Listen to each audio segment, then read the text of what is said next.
اپ زیاده تر به خم و خفت آواگیر دایی بو خماوی هر گران شیروان بوه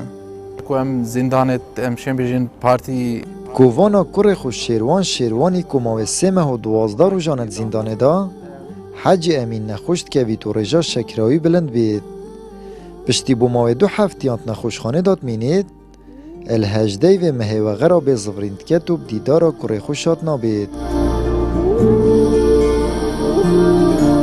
باب من او 15 روز بیت مستشفی دا برا نخوشیاوی بروی گرانت بو اب خوده باب من نخوشی هبونه بری هنگی بس با او تقریبا مده که زوری کیمه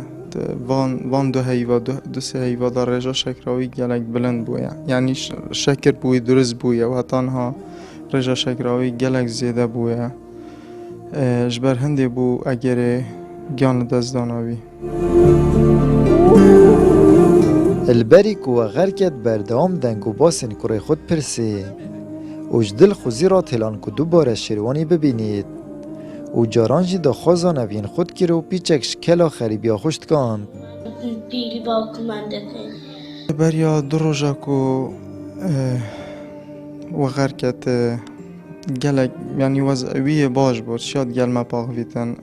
گلک دا خوزا شیروانیت کرد چونکه اصل آلی بیم او زانیتن از زور نزیکی شیروانی بوم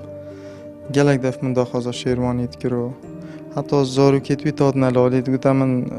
زاروکتوی بیننه که من متینا نلالی گلک بحث شیروانیت کرو پا دلکی زوره گران و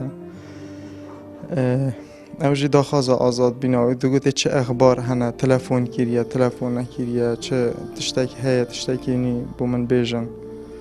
یعنی بلی بورین و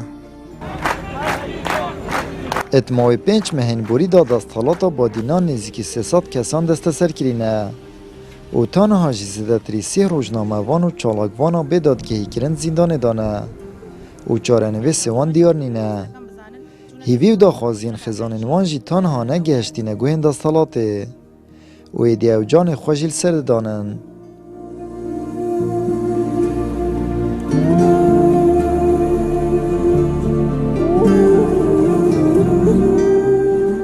آمد بریفکانی، کانال آسمانی پیام، آکره